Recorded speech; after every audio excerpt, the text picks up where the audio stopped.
The house was still, not in the peaceful way some might describe it. No, this was the kind of stillness that made the walls feel too close, like they were closing in. I stood at the kitchen window, my fingers tracing the edge of the sill. The sun had barely started to stretch across the sky, painting the world outside in soft hues of gray and orange. I could hear the faint whisper of the wind, but everything else was silent. The funeral had ended hours ago, but I still felt the weight of it, heavy, like the earth itself had been pressed into my chest. I hadn't even bothered to turn on the TV. No need to. The silence was its own kind of noise, louder than any words could ever be. Tom was gone. He had been for a day now, but the house still carried the ghosts of his footsteps. His laugh, his voice. I didn't know if I was still waiting for them to return or if I was just trying to convince myself they hadn't ever really left. I watched the light flicker through the trees in the backyard, the way the leaves moved in the breeze. So simple, so ordinary, but nothing felt ordinary anymore. The phone rang, its shrill sound piercing through the stillness. I flinched, my fingers tightening on the windowsill. My eyes stayed fixed on the outside world, like I could pretend that sound wasn't there. But it rang again, louder this time, more insistent. I pulled my gaze away from the glass and grabbed the phone from the counter. "Hello," my voice was thin, like it belonged to someone else. "Sarah," the voice on the other end was familiar, but it felt distant like a memory. Tom's boss. "Tom's boss," I murmured. I hadn't even thought of him since yesterday. "Sarah, there was a pause. I could hear the tension in his voice. "You need to see this." The words landed on me like a blow, heavy, final. My mind scrambled to make sense of it, but all I could hear was the hollow ring of silence after his words. "You need to see this," I repeated, though it wasn't a question. I could feel the numbness creeping back in, threatening to swallow me whole. "Yes," he said, "it's important. You need to see it now." And then the line went dead. The phone still hummed with the ghost of his voice, but I was already turning the device over in my hands, staring at the black screen. I didn't know what I was expecting. Maybe for him to call back and explain. Maybe for him to say that it had all been a mistake. But he didn't. I didn't know what I was supposed to see, or why it felt like it mattered so much now, of all times. My heart beat faster, like I was already running toward something, even though my feet hadn't moved. Something was wrong, but I didn't know what. The house was too quiet again. No one else was here. No one else would be. I took a slow breath, letting it fill my lungs before releasing it in a shaky exhale. I glanced over my shoulder, back toward the empty hallway. Tom's things were still there, his shoes by the door, his coat hanging on the back of the chair in the living room. I hadn't moved them. I couldn't. There was no rush. No one was going to take them. No one could. I wasn't sure if I could ever bring myself to move them. My phone felt heavy in my hand as I pressed the button, unlocking the screen. There were no messages, no missed calls, only the last, brief exchange that had shaken me, the one from Tom's boss. I stared at the empty screen for a long moment before I set the phone down, my fingers pressing hard against the cool surface of the table. What could he possibly want now? Tom was gone, that much I knew, but was there something I was missing? Something he had kept from me, hidden even from his own death. I stood in the center of the room for a moment, unsure of what to do next. The walls seemed to press against me, their silent weight reminding me of everything that had been lost. There was no more laughter in this house, no more warmth. And yet, I felt like something was still here, something waiting to be uncovered. I walked to the front door, my steps slow, deliberate. I opened it just a crack, the cool air rushing in, carrying the scent of the morning with it. I stepped outside onto the porch, the wood creaking beneath me as I looked out at the world beyond. The trees were quiet now, still. The silence of the morning had settled over everything, but it felt different, more pressing. I thought about going to Tom's office. I thought about calling his boss back, asking what he had meant. But something held me in place, like the world was waiting for me to make a choice. I had no idea what that choice would be. The sun was rising higher now, the light spilling over the ground in patches. I let the warmth touch my face for a moment, just enough to remind me that life still went on. Somewhere, beyond this house, beyond the quiet, there were still things happening. Things I didn't understand. I turned away from the door, my fingers trailing over the smooth wood as I stepped back inside. The house seemed even quieter now, but I wasn't sure if it was because of the silence itself or because of the strange weight pressing on my chest. I had to know. I had to find out what Tom had been hiding. And for that, I needed to leave the comfort of this house, of this grief, and face whatever was waiting for me outside. I picked up the phone again, my fingers hovering over the screen. There was a message now, a missed call from his boss. It wasn't a surprise, but something told me that this wasn't the end. It couldn't be. I swallowed hard and dialed the number. The ringing sounded too loud in the quiet room. And then his voice again, this time flat, almost urgent. "Sarah," he said, his tone not quite as warm as it had been before. "You need to come down to the office. I'll explain everything there." I closed my eyes, taking another steadying breath. Whatever this was, whatever Tom had left behind, it was something I couldn't ignore anymore. I didn't say anything as I hung up the phone, but I felt something shift inside me. There was more to this story, and I was about to find out what. The elevator doors slid open with a soft metallic hum. The air inside was cool, sterile. I stepped out, my shoes clicking sharply on the marble floor as I made my way toward the long hallway. The building was quiet, too quiet. Everything about it felt untouched, untouched by life or warmth. The walls were painted a dull, clinical white, and the fluorescent lights overhead buzzed faintly, their hum filling the empty space. It wasn't a noise, it was a presence, like the building was alive in its own cold way. My hand brushed against the smooth surface of the door as I approached the reception. There was no one at the desk, not that I expected there to be. It had been like that for years, this place. Cold, distant, always too clean, always too perfect.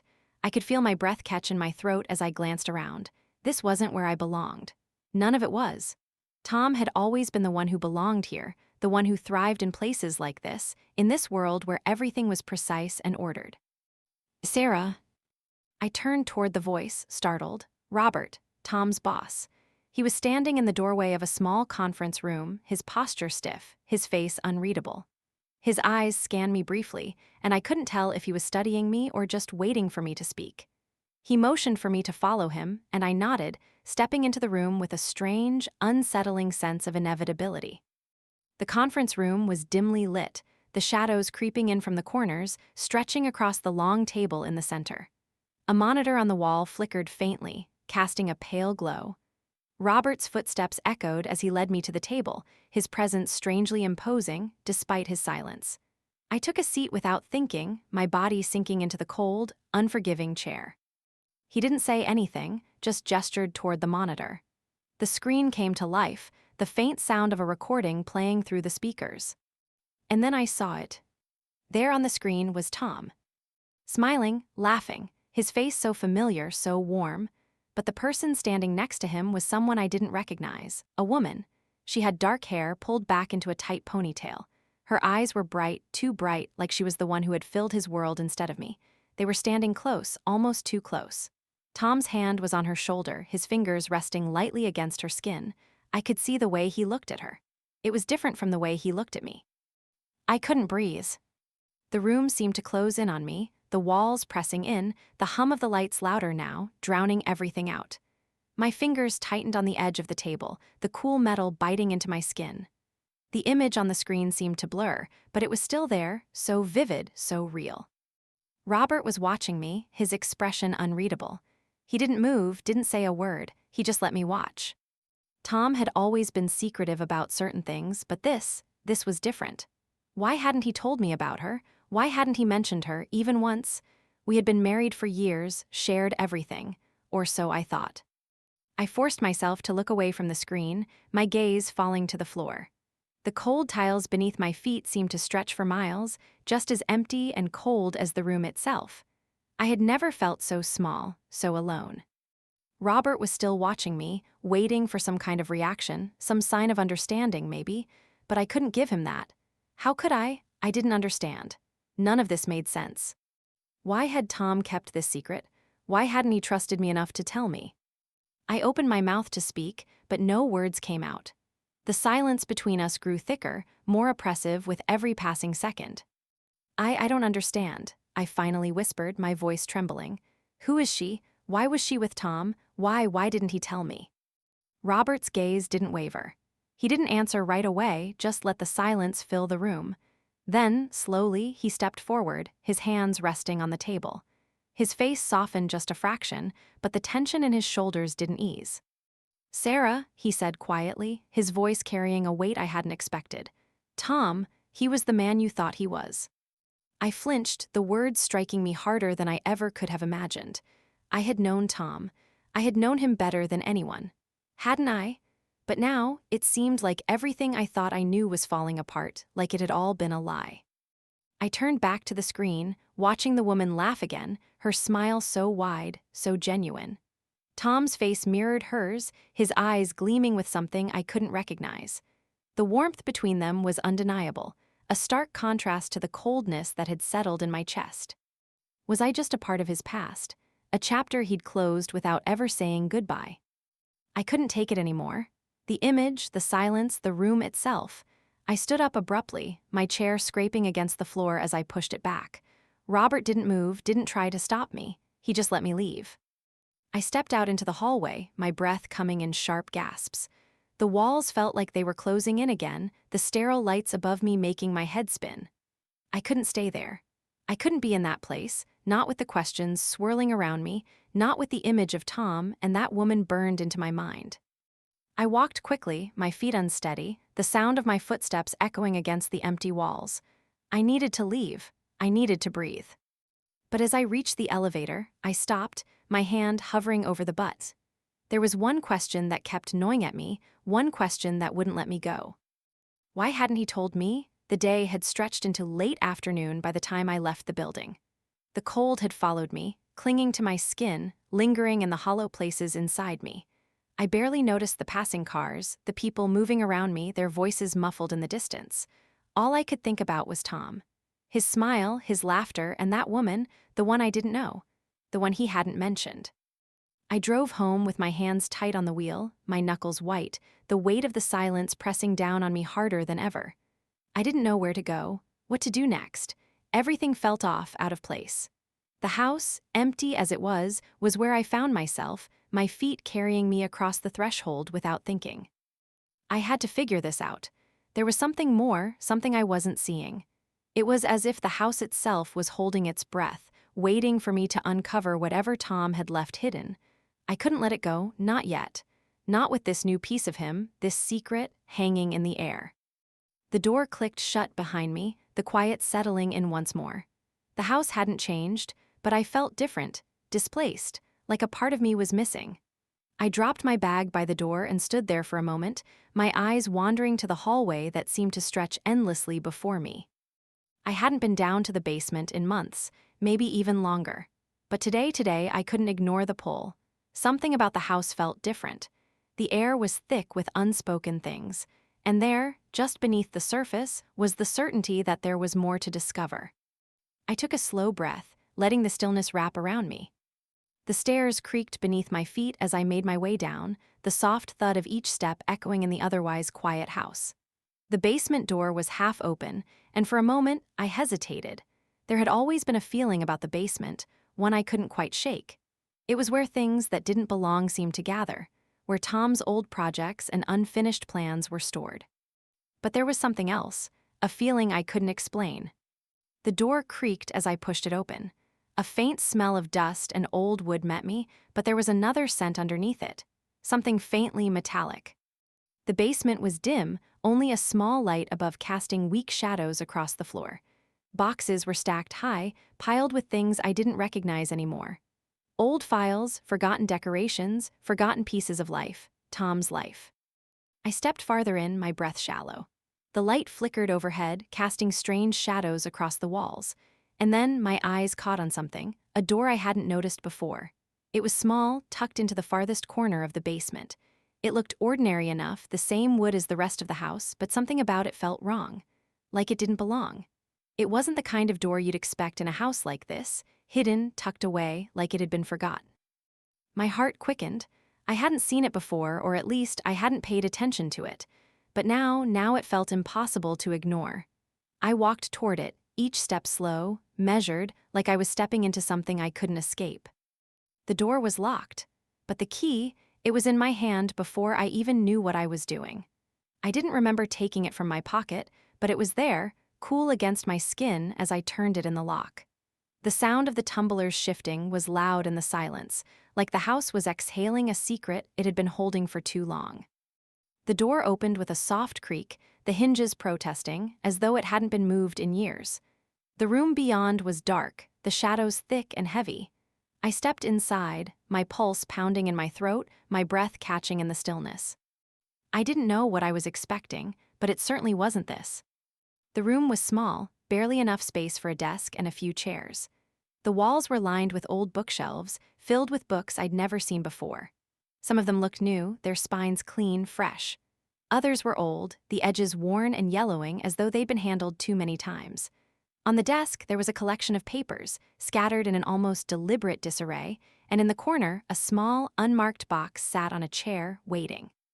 I stepped forward, my fingers trembling as I reached for the papers. They were covered in Tom's handwriting, familiar and foreign at the same time. Names, dates, places. I ran my fingers over the words, but none of them made sense. I heard a soft rustle from the corner of the room. The box. I hadn't seen it before, but it was impossible to ignore now. It was small, like something you'd find hidden in the back of a drawer, forgotten by time. My hand reached for it almost involuntarily. The moment I touched it, I felt something, a sharp, inexplicable jolt, shoot through my chest. The air seemed to grow colder, the shadows stretching, whispering something I couldn't quite hear. I sat down at the desk, the box now in front of me. The lid creaked as I lifted it, the contents hidden from view. Inside, there was a single photograph, a picture of Tom and that woman. The same woman I'd seen on the screen earlier, her smile bright, too bright. But this time, they were together, closer than I'd ever seen them. And beneath the photo, there was something else, a letter. I couldn't bring myself to open it, not yet. I set the photograph aside, my heart racing in my chest.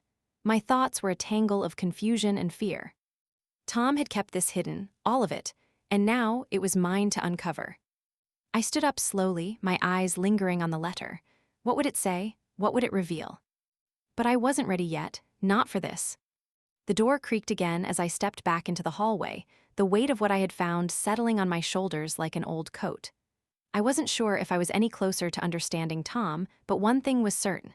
This room, this hidden place, was just the beginning. The house had always felt like mine. Every room, every corner. But now, as I sifted through Tom's things, it felt more like a stranger's house. The air was thick with the kind of quiet that made every movement feel like a betrayal, like the walls were watching me, waiting for me to make sense of everything I was uncovering. I had started with his office, his desk, the place where he kept his thoughts and ideas organized, where I knew everything had its place. But now, as I opened drawers I had never bothered to touch before, I couldn't shake the feeling that something was wrong. His things, his life, didn't make sense anymore. The first thing I found was a notebook. It was small, worn at the edges like it had been carried everywhere. I opened it to the first page, my eyes tracing the strange, jagged writing scrawled across the paper. Diagrams, notes, scraps of sentences that seemed to loop back on themselves as if they had no beginning and no end. June 12th, she's getting closer. I flipped the page, the ink blurry in places, the lines uneven, like someone had written in a hurry. Must keep her away from it, can't let her see. I could feel my pulse quicken. My fingers tightened on the edges of the pages as I scanned through more notes, words repeating, hide, danger, never tell. My breath caught in my throat as I turned the pages faster, the unease growing with each sentence. Why hadn't he told me about this? What had he been hiding? I closed the notebook with a snap and set it aside, my hand shaking. My eyes swept the room again, as if I could find some clue in the emptiness. But there was nothing. Only the steady hum of silence, the weight of what I had just read settling around me like dust. I stood up, the floorboards creaking beneath me, the house itself seeming to groan, as if it were waking up after a long sleep. There was a sudden chill in the air, the temperature dropping just enough to make my skin prickle. The light from the window was fading, the evening creeping in with its shadows. I walked over to his dresser, hands fumbling as I opened the drawers one by one. Shirts, pants, a tie or two, nothing out of the ordinary until I reached the bottom drawer. There, nestled under a pile of old sweaters, was a watch. A watch that didn't belong to him. It was too polished, too new, its metal gleaming against the fabric. It wasn't the kind of thing Tom would have bought. He had never been one for flashy things, for anything that called attention. He'd always preferred the simple, the understated. But this watch, it was nothing like him. I turned it over in my hands, looking for something, anything, to make sense of it. Nothing. I couldn't put it down, though. My fingers traced the cold edges of the watch, the weight of it too much to ignore.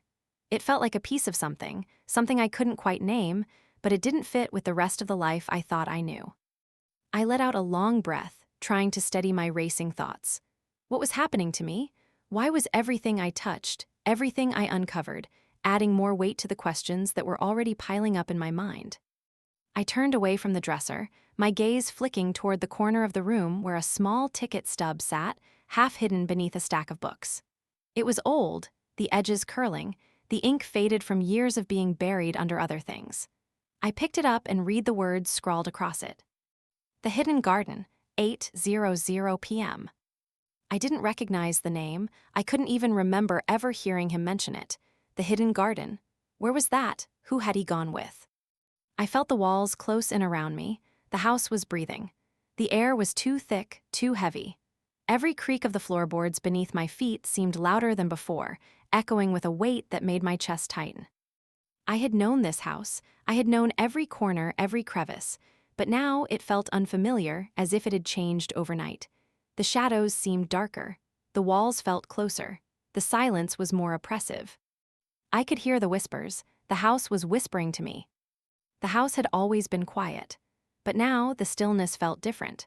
It felt like a warning, a slow, steady hum that never quite stopped. Each room, each step I took, seemed to shift around me, as if the house itself was slowly rearranging its secrets, pushing me deeper into whatever it was trying to hide. I looked down at the items in front of me, the notebook, the watch, the ticket stub. What kind of life had Tom been living behind closed doors? The more I uncovered, the less I recognized him.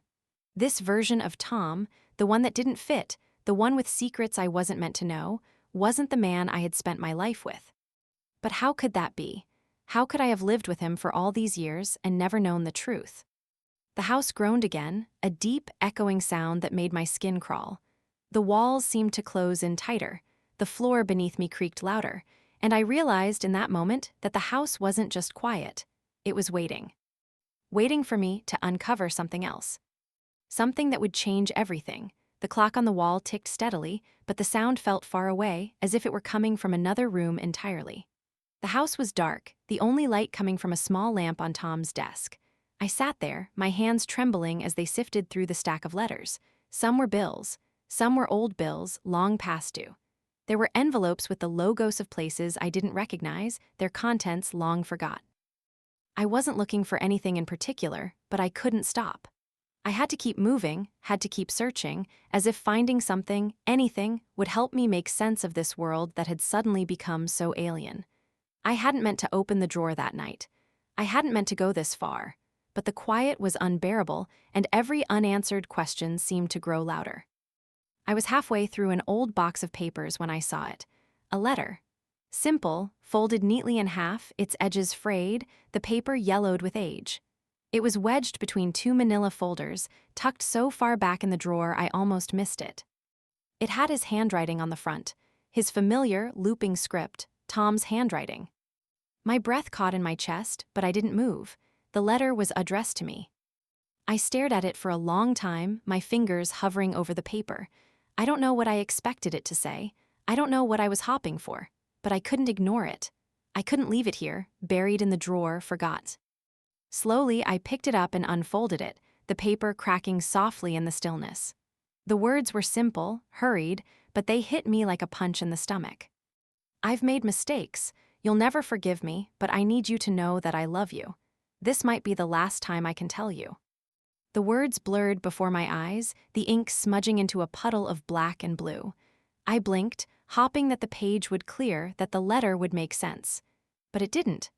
The silence that followed was louder than anything I had ever heard, a crushing weight in my chest. Tom had written this, weeks before his death. I closed my eyes, trying to steady my breath, but it was no use. I felt like I was suffocating. The air felt thick and heavy, the walls of the room pressing in on me. I could feel my pulse racing in my neck, each beat too fast, too loud. What had he meant? Why hadn't he told me this in person? Why had he kept it hidden, tucked away, only for me to find it now? The letter was dated just a few weeks before he died. I had seen him then. We had been fine, or at least I thought we had been. There had been no sign that anything was wrong. No argument, no whispered secrets. Just the same, ordinary life we had shared for years. But this letter told a different story. A story I wasn't ready to understand. Had he been in danger? Had he known something would happen? The thought made my stomach churn. What kind of danger? What kind of mistake had he made? I turned the letter over, hopping for something, anything. A clue, a word. Something that would make sense of what I was reading, but the back was blank. There was nothing else. I wanted to scream. I wanted to throw the letter across the room and pretend it never existed. But I couldn't. I couldn't because the words were real. They were here, in front of me, and I had no idea what they meant. I stood up slowly, the letter still clenched tightly in my hand. The house was too quiet, too still. The clock ticked on, its sound now too loud, too present, like it was mocking me. I didn't know how much time had passed, but I couldn't stay here. Not like this. Not with these questions hanging in the air. I walked to the window, staring out at the darkness beyond. The lights of the street below were dim, like a faraway memory. Everything felt so far away now. Was this what Tom had been trying to tell me?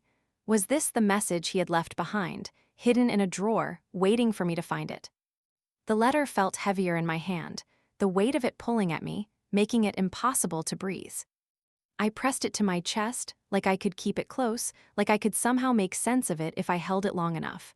But there was nothing more to understand. Not yet. I wasn't ready to know whatever it was Tom had been hiding, not until I could make sense of everything else. The house creaked, the floorboards groaning beneath me, as if it too was holding its breath.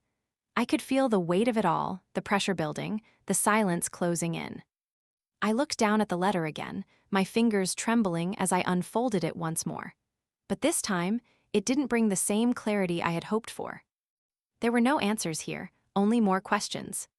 Tom's mistakes, his love, the last time he could tell me. I didn't know what any of it meant, but I knew one thing for sure. The life I thought I knew was gone. And whatever it was that Tom had been trying to tell me, I wasn't going to stop until I figured it out. Even if it broke me, even if it shattered everything I thought I understood about him, the sun was just beginning to set, casting a dim, golden glow over the room as I stared at the screen. The phone in my hand felt heavy, the silence around me suffocating. I hadn't expected to find her, but there she was. Claire. The woman from the photo, standing so close to Tom, her smile so genuine, so intimate. The woman he had kept hidden, the woman I didn't know.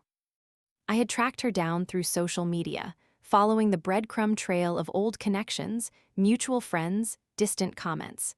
It wasn't hard to find her once I had a name, once I had something to cling to. But now that I had her, now that I was staring at her profile, her pictures, her life, I wasn't sure what to do next. I couldn't keep hiding from this. I needed answers, and she was the only one who might have them. With a deep breath, I tapped the message icon, typing out a simple, direct message. "We need to talk."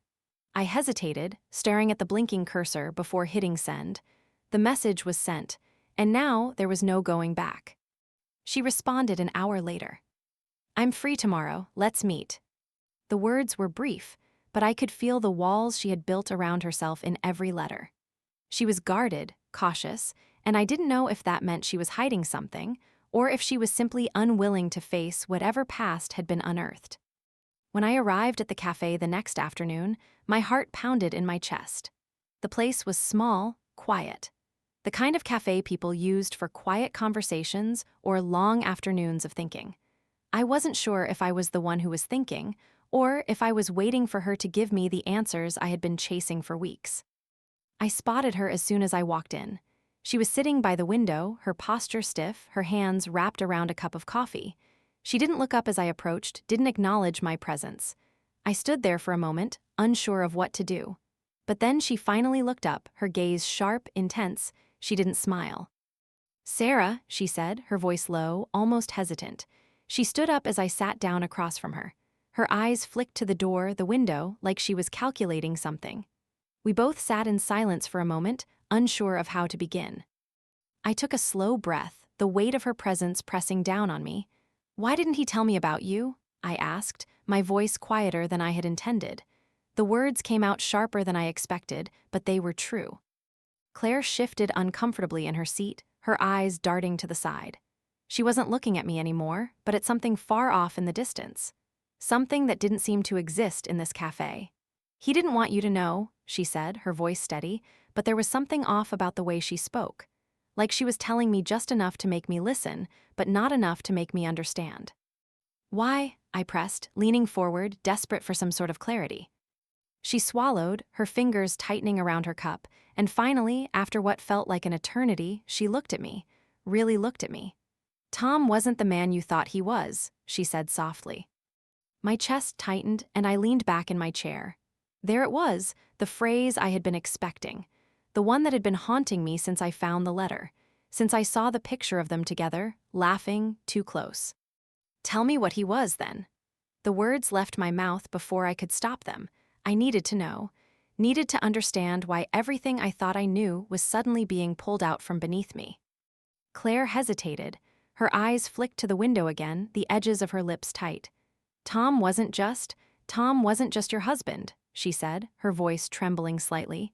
"He was involved in something dangerous, something that could have cost him his life." I felt the world tilt, the ground beneath me shifting. My breath caught in my throat.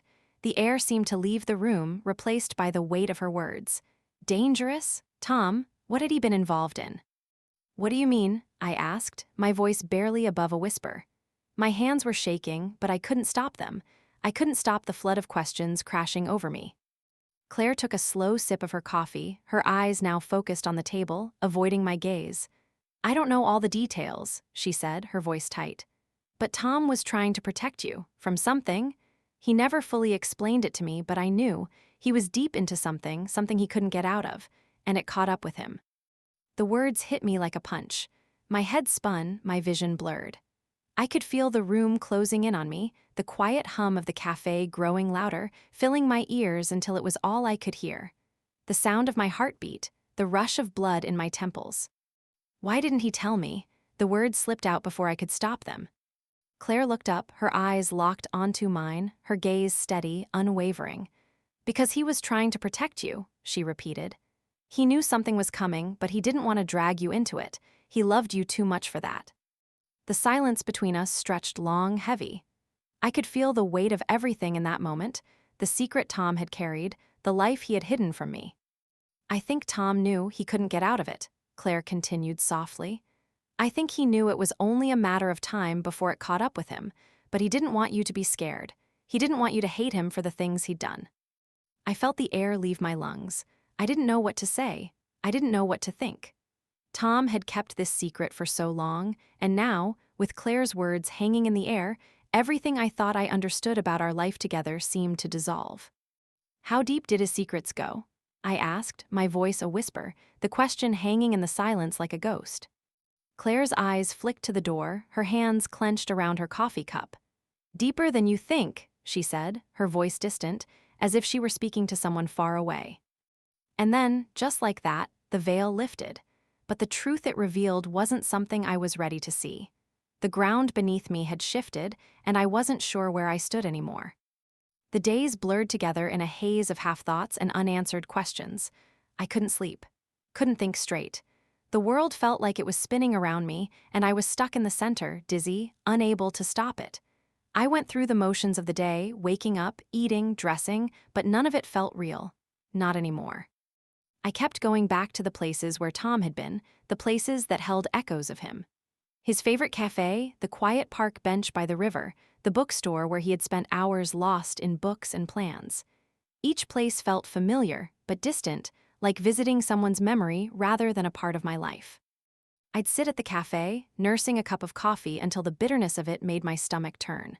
The people around me came and went, their lives moving at a pace that seemed foreign to me. I would watch them, listen to the snippets of conversation, but everything felt hollow. They didn't know what I had uncovered, what Tom had hidden from me. They didn't understand how everything I thought I knew was falling apart. I spent hours at the bookstore, the smell of old paper and dust filling my lungs. I scanned the shelves for anything that might give me a clue, anything that could explain Tom's secret life. But I found nothing, just rows of books that had no answers. The more I searched, the more it felt like someone was watching me. At first, it was subtle, a glance from across the street, a figure in the corner of my eye, too far away to identify but close enough to make me uncomfortable. Then, it became harder to ignore.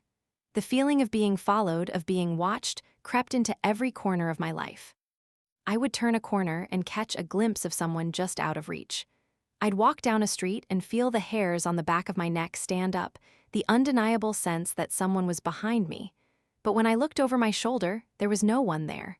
Just the empty street, the sound of my own footsteps. I tried to shake it off. I told myself it was my imagination. The stress, the lack of sleep, the overwhelming weight of everything I had learned, it was bound to mess with my head. But deep down, I knew something wasn't right. It wasn't just in my mind. The house, once a place of comfort, now felt like a prison. The walls that had once held memories of laughter and love now felt suffocating. The silence was different. It was too thick, too heavy. Every creak of the floorboards, every groan of the house seemed louder, like it was calling attention to itself, urging me to listen, to pay attention. I spent hours walking through the house, retracing Tom's steps, looking for anything I had missed. His shoes by the door, his coat still hanging on the hook, his favorite chair still sitting untouched in the living room.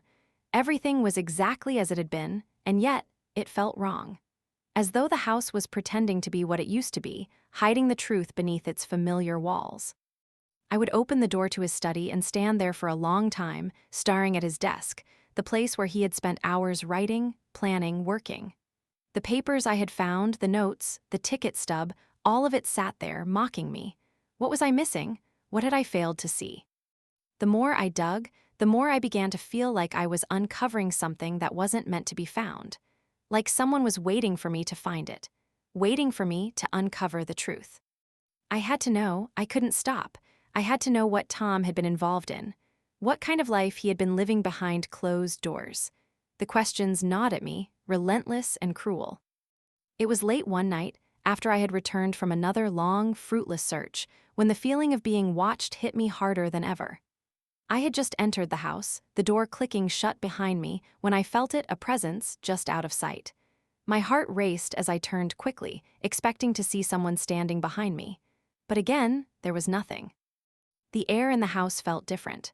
Heavier, thicker. The silence was suffocating. I couldn't breathe. I could hear my pulse in my ears, the rush of blood in my neck. It was as if the walls themselves were closing in on me, pressing in from all sides.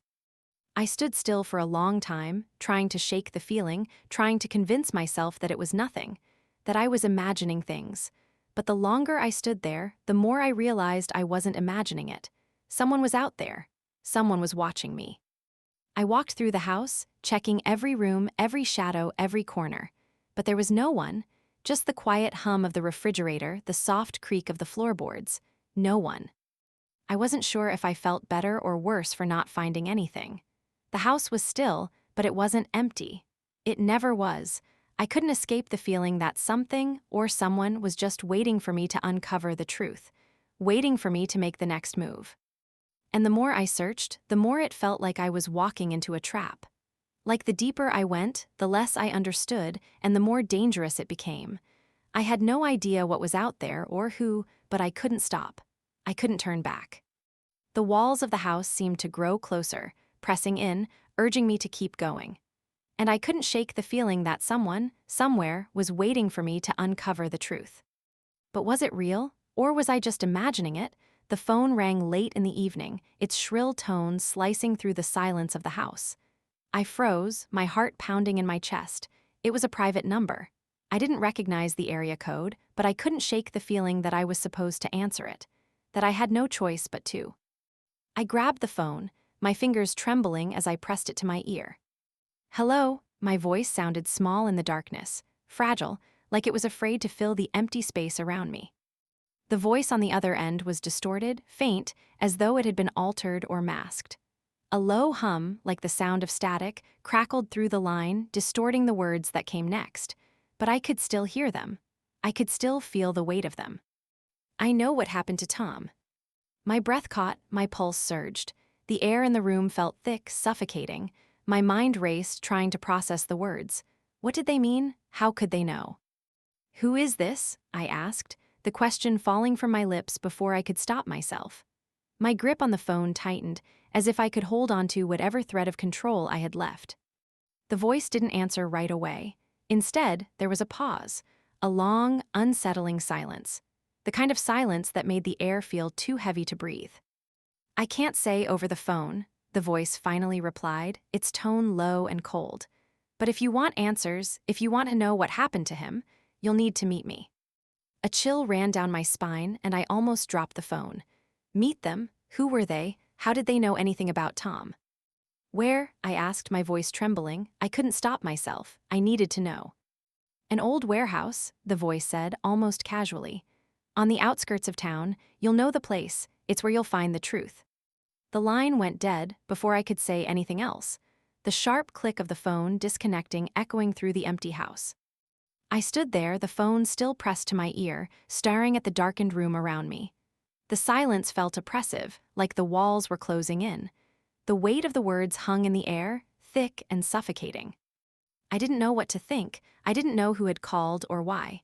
But I knew one thing for certain. I couldn't ignore it. I had no choice. The truth, whatever it was out there. And this was the only lead I had left. I hung up the phone slowly, the receiver clicking into place.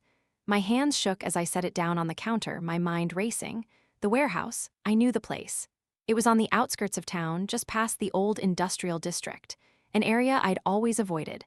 I hadn't been out there in years, and for good reason. The place was old, abandoned, a relic of something long gone, a place where nothing good could happen. But it was the only place I had left to go. The house felt too quiet now, the silence pressing in on me. The walls seemed to close around me, urging me to make a decision. I couldn't stay here, trapped in the uncertainty. I had to find out the truth. I had to know what happened to Tom. I grabbed my coat and stepped outside, the cold air hitting me like a slap in the face. I didn't know what to expect, who I was going to meet, but I didn't have a choice. The weight of the unknown pressed down on me with every step I took. The drive to the warehouse felt longer than it should have. My hands gripped the steering wheel so tightly that my knuckles ached, but I couldn't loosen my grip. The road was dark, the streetlights few and far between, casting eerie shadows across the pavement. The farther I went, the more isolated everything became. The houses faded, replaced by empty fields and industrial buildings, their windows dark and uninviting. The warehouse came into view just as I turned the corner. It was exactly how I remembered it, a hulking, dilapidated structure surrounded by rusting fences and overgrown weeds. The place had been abandoned for as long as I could remember. No one had worked there for years. I slowed the car as I approached, the gravel under my tires crunching softly.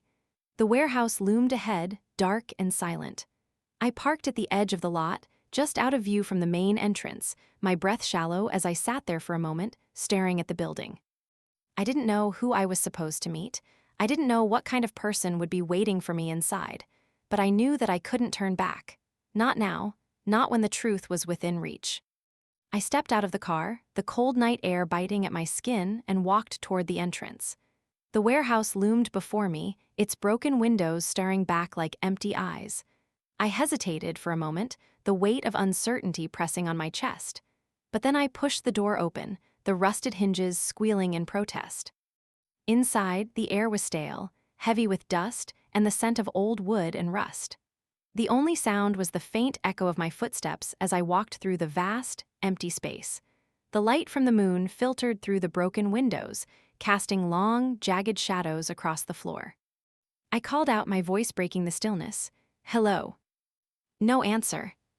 I took another step, the floor creaking beneath me, and then I saw it. A figure standing in the far corner of the warehouse, half shrouded in darkness. I couldn't make out their face, but I knew they were watching me, waiting.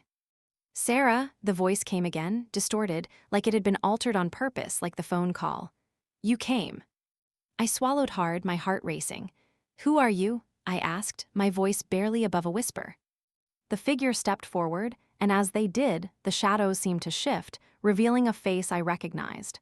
A face I never expected to see. Tom's face. But it wasn't him, not really. The man who stood before me was older, worn, his eyes hollow. His features were familiar, but they weren't the same. "Tom," my voice cracked, the word escaping me in disbelief. The man smiled, but it was Tom's smile. It was something darker. "You wanted answers," he said softly. "Now you have them." And in that moment, I realized that the truth I had been searching for was not what I expected. The ground beneath me shifted once again, and I felt like I was falling. Falling into something I couldn't escape, something darker than I had ever imagined. The truth was closer than I had thought, and it was more dangerous than I could ever have known.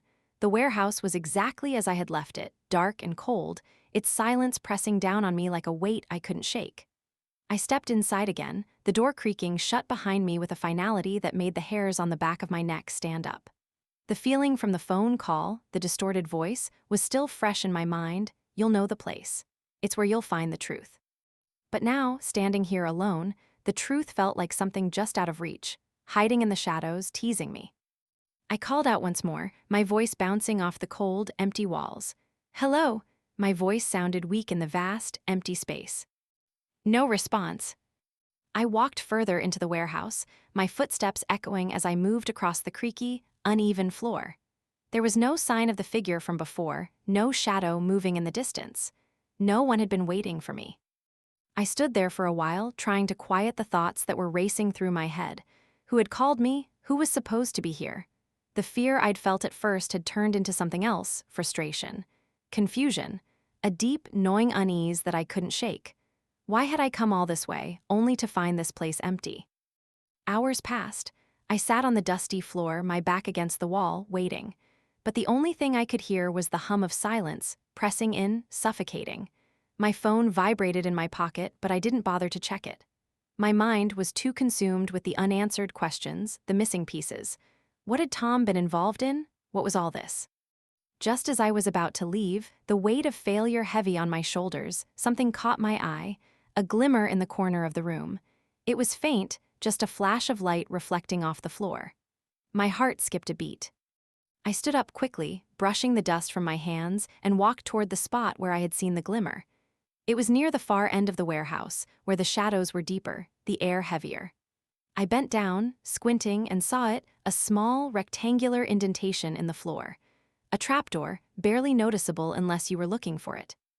It was almost identical to the one in Tom's office, the one I had discovered only days ago, hidden beneath the floorboards. My breath caught in my throat. I knelt down, pressing my fingers into the groove, and with a soft click, the floor gave way. The trapdoor creaked open, revealing a hidden compartment below. A small metal box lay inside, untouched, waiting for me to find it. My heart raced as I pulled it open. Inside, there were stacks of documents, yellowed with age but still legible. I flipped through them quickly, my fingers trembling. Each page was filled with numbers, names, and transactions. Some were written in code, others were more straightforward, but all of them were tied to Tom. Payment received for shipment of goods, March 2nd, 2019. A name I didn't recognize followed by a series of figures. Contract signed for delivery, December 12th, 2020. Another set of names, none of them familiar. The transactions were detailed, but they didn't make sense. None of it did. What kind of business was Tom involved in? Why hadn't he told me about this? What had he been hiding? I scanned through the papers faster, my mind racing. The more I read, the more confused I became. There were references to clients and deals that didn't add up. Payments for things that I didn't even know Tom had been a part of. My hands shook as I turned the pages, hopping for some kind of explanation, some kind of context that would tie everything together. But it didn't come. The documents were like pieces of a puzzle, each one adding to the picture, but none of them fitting. I stopped on one particular document that made my stomach turn. It was a letter, typed out, the ink fresh against the old paper. The letter was addressed to Tom, signed by someone named Jay Cartwright. "We expect full compliance. The terms are set. Failure to deliver will result in consequences. Do not disappoint us." I read the words again, trying to make sense of them. Who were they? What had Tom gotten himself tangled up in? What kind of people had he been dealing with? The walls of the warehouse seemed to close in on me, the silence pressing against my chest. I felt the weight of the papers in my hands like a burden I couldn't escape. Everything I thought I knew about Tom, everything I had believed, it was crumbling, piece by piece. I stuffed the papers back into the compartment, closing the trapdoor with a trembling hand. I stood up quickly, my heart pounding in my chest. The walls felt like they were closing in, pressing me in every direction. I couldn't stay here anymore. I couldn't keep searching without knowing what to look for. But what kind of deal had Tom been involved in? What was this secret life he had been living? The answers were just out of reach, and the more I uncovered, the more it seemed like Tom had been living in a world that I couldn't even begin to understand. I grabbed my coat and rushed toward the door, my steps frantic. The warehouse was too quiet now. The weight of everything I had uncovered was pressing down on me, and I needed to get out. As I stepped outside, the night air hit me, sharp and cold, but it didn't feel like relief. It felt like I was standing on the edge of something dark, something dangerous, and I wasn't sure if I was ready to face it. But I had to. The truth was closer now, but it still didn't make sense. I had uncovered more pieces, but the puzzle was still incomplete. What had Tom done? What kind of people had he been working with? I didn't know yet, but I would find out. I had to. Because if I didn't, I was never going to escape the shadow of his secrets. The weight of the documents in my hands felt like a chain, pulling me down with every step I took. The truth was closer than ever, but it didn't bring the relief I had expected. Instead, it made the air feel heavier, thicker. Every breath seemed more difficult than the last, as though the walls around me were closing in tighter with every piece of the puzzle I uncovered. I had to see Claire again. I had to hear it from her. I couldn't shake the feeling that she was the missing piece, the final clue that would give me the answers I desperately needed. I couldn't keep wandering in the dark. I needed to understand what happened to Tom. I needed to know if he was alive when he died. I called Claire. It took a few rings before she answered, her voice as cold and distant as ever. "Sarah," she said, a hint of surprise in her tone. "What's this about?" "I need to see you," I said, my voice firm despite the nerves that were tightening in my chest. "I need you to tell me everything. I have the documents. I know what Tom was involved in." There was a pause on the other end, a long silence that stretched between us. When she finally spoke, her voice was softer, resigned. "Where?" she asked. I gave her the address of a small cafe, a neutral ground where we could talk. She agreed, and I hung up, my fingers still shaking as I placed the phone back in my pocket. The cafe was quiet when I arrived, the kind of place where conversations could be whispered without being overheard. I sat at a table near the window, the light from the street lamps casting long shadows across the floor. My hands were clammy, the papers pressed tightly between them. I didn't have to wait long before Claire walked in. She looked different than the last time I saw her, more worn, her eyes duller, like she had aged years in the time since we last spoke. She didn't sit across from me right away. Instead, she stood by the table for a long moment, her gaze drifting to the window, her hands clasped tightly in front of her. "You have the papers," she said, finally sitting down. Her voice was low, almost a whisper. "I do," I said, my voice trembling despite myself. "And I need you to tell me what happened to Tom. I know he was involved in something dangerous. I know he was trying to get out, but what went wrong?" She stared at the table, her fingers drumming lightly against the wood, before she looked up at me, her eyes finally meeting mine. "It wasn't supposed to go this far," she said quietly. Tom got mixed up in something he shouldn't have. He thought he could walk away, thought he could fix things, but the people he was dealing with," she paused, her jaw tightening. "They don't let people walk away, not when the stakes are this high." I leaned forward, my pulse quickening. What kind of deal was it? What had Tom gotten himself into? She sighed, a long, drawn-out breath. It was supposed to be a one-time thing, a favor for some old connections he had from his past. You don't ask questions when you're dealing with people like them. You don't get involved unless you're willing to pay the price. "Who were they?" I asked, my voice barely a whisper. Claire's eyes flickered toward the door, as if she was afraid someone might hear. "I can't tell you their names, I can't risk it. But Tom, he was deep in it, deeper than he ever let on. He thought he could get out, but they wouldn't let him. Her voice broke for a moment, and she looked away, as if the weight of her words were too much to bear. He tried to disappear, Claire continued. He made plans. He was going to leave everything behind, leave the business, leave me, leave you. He had the money set aside. He thought he could start over. But something went wrong. Something happened that made them come after him. I felt the room spinning around me. What do you mean something went wrong? I whispered. What happened to him? She shook her head, her fingers trembling. They found out. They figured out he was planning to leave. They came after him to make sure he never had the chance. He was getting close to cutting all his ties, but they couldn't let that happen. They couldn't let him walk away from it. I felt my stomach drop. So he was murdered. Claire met my gaze then, her eyes wide, full of regret. Yes, Tom was killed to cover up the deal. They couldn't let him leave with all the information he had, all the things he knew about them. He was a liability, and when they figured out what he was planning, they made sure he never made it out. The words hit me like a punch. I had suspected something was off, but hearing it out loud, hearing Claire admit it, made it all feel too real. Tom hadn't died by accident. He hadn't just slipped away. He had been murdered. I couldn't breathe. My hands clenched the papers, the edges digging into my skin. Why didn't he tell me? I asked, my voice trembling. Why didn't he tell me the truth? Claire looked down at her hands, her face pained. Because he didn't want you to be involved. He didn't want you to be dragged into it. He loved you too much for that. I swallowed hard, trying to push back the tears that were threatening to spill. He loved me, I whispered, the words bitter in my mouth. But why didn't he trust me? Why didn't he tell me? Why didn't he come to me for help? Claire didn't have an answer. She just sat there, her eyes distant, her face drawn. He didn't think he had a choice, she said softly. He thought he could protect you by keeping you in the dark, but that's what killed him in the end, the lies, the secrets, everything he thought he could keep hidden. I leaned back in my chair, my hands still clutching the papers. The truth was clearer now, but it didn't bring the relief I had hoped for. It didn't fix anything. Tom had been trying to escape something terrible, but it had cost him his life. And now, here I was, holding the pieces of his past, trying to make sense of it all. I need to know one more thing, I said, my voice barely above a whisper. Who else was involved? Who else was after him? Claire didn't answer right away.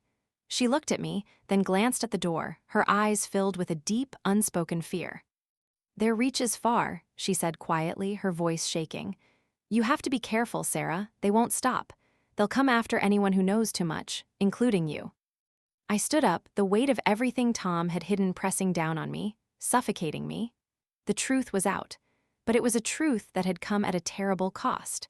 Tom's death wasn't just a tragic accident. It was a consequence of the world he had gotten tangled up in, a world that had dragged him in and wouldn't let go. And now, it had dragged me in too. I wasn't sure what would happen next. I wasn't sure how much longer I could stay safe. But I knew one thing for certain, I wasn't going to stop until I had all the answers. Until I had justice for Tom. And I would do whatever it took to make sure his story didn't end here. I stood outside Tom's old office building, the weight of everything pressing down on me like a storm, threatening to break. The papers I had uncovered, the phone calls, the secrets, they all led here to this moment. I had to face him. I had to confront Tom's boss, the man who had known more than anyone else, the man who had kept the truth buried. I hadn't slept in days. I hadn't eaten properly. Every corner of my mind was consumed with questions, each one leading to the next. How deep had Tom gotten? What had he done? What kind of life had he been living behind the scenes, behind the smile I had loved? I had already walked into that building once, a lifetime ago it felt, to meet with him when Tom was alive. Now, as I stepped back into the sterile lobby, it was different. The air was thick with the scent of old wood and paper, but I could no longer see it as the place where Tom had worked. It felt like a cold, impersonal cage. A cage that had kept him and now was trapping me in its lies. The receptionist was no longer there. The office was quiet, but I could hear the faint hum of machinery in the back. I approached the desk, and a man, unfamiliar but with the same cold professionalism as before, looked up from his computer screen. I need to speak to Robert, I said, my voice firm, but it trembled with the weight of the words I was about to speak. It's important. The man didn't ask questions. He just nodded and walked to the back. A few moments later, Robert emerged from the hallway, his face pale, his expression hard to read. He looked exactly like the man I had once respected. Now, he was a stranger, a man tied to Tom's death. "Sarah," Robert said, his voice low. He motioned for me to follow him to a small conference room, the same one I had sat in before. "I don't know what you think you know, but you need to stop. This isn't something you should be digging into." I followed him into the room, and when the door clicked shut behind me, I felt the gravity of the situation settle in. I wasn't leaving until I got answers, until I knew what had really happened to Tom. "Tell me the truth," I said, my voice shaking with a quiet intensity. "I know everything. I know about the deal, the people he was involved with. I know he was trying to leave. What happened? What went wrong?" Robert stiffened, his gaze dropping to the floor. For a moment, he didn't speak. I could feel the weight of the secret he had been holding, but now it was too much. He couldn't deny it anymore. "He didn't know what he was getting into," Robert said, finally breaking the silence. His voice was strained, reluctant, as if he had rehearsed this in his mind 1,000 times. "The business wasn't just business. It was more than that. Tom got involved with people who don't let you walk away. Ever." My breath hitched, but I didn't interrupt. I needed to hear it all, even if it shattered me. "Tom was good at what he did," Robert continued, his eyes now meeting mine. "He knew how to make deals, how to play the game, but he got too close to the wrong people. They used his business relationships, manipulated him into doing things he never would have if he had known the consequences." "Who are they?" I demanded. "What do they want?" Robert shook his head, his hand running through his hair. "I don't know their names. They're too high up, too connected, but they wanted control. They used Tom. They made him think they were just business partners, but in the end, it was all about power. They didn't need him anymore. When Tom tried to back out, to cut ties, they didn't let him." I felt a cold rush in my chest, like a heavy weight had just settled over me. "So you're saying Tom was killed because he tried to leave, because they couldn't let him go?" Robert nodded slowly, his face unreadable. "It wasn't an accident. Tom was silenced. They made sure of it." The room spun. I reached for the chair behind me and sank into it, the truth crashing down like a wave. Tom wasn't just the man I had loved. He had been living in a world I couldn't even begin to understand, a world of deceit, manipulation, and danger. He had kept me in the dark, kept me safe from the lies he had tangled himself in, but in the end, it hadn't been enough. The man I had shared my life with had been living in the shadows, and I hadn't even known. "But why didn't he tell me?" I whispered. "Why didn't he trust me enough to tell me the truth? Why did he keep me out of it?" Robert didn't answer right away. He looked away, his eyes clouded with guilt. "Because he loved you, because he didn't want to bring you into this world. He thought he could protect you, but he couldn't protect himself." I swallowed hard, the lump in my throat almost too much to bear. "So, he was murdered to cover it up." "Yes," Robert said quietly. "He was a liability to them. They couldn't let him walk away. They couldn't risk him talking. He was going to disappear, start a new life, but they couldn't let that happen." I closed my eyes, trying to block out the flood of emotions crashing over me. My heart felt like it had been ripped open, and I was left with nothing but the sharp pain of betrayal. The life I thought I had with Tom, the man I thought he was all a lie. And yet, I still loved him. I still loved him despite everything he had hidden from me, despite the choices he had made that led him to this place. The love we had shared, the life we had built, it was real. But could I forgive him? Could I forgive him for all the secrets, for the life he had kept hidden from me? I didn't know. I didn't know if I could ever fully understand everything Tom had done, or if I could forgive him for the choices he made. But one thing was certain. I couldn't keep living in the shadows of his lies. The truth had come crashing down, and now I had to figure out what to do with it.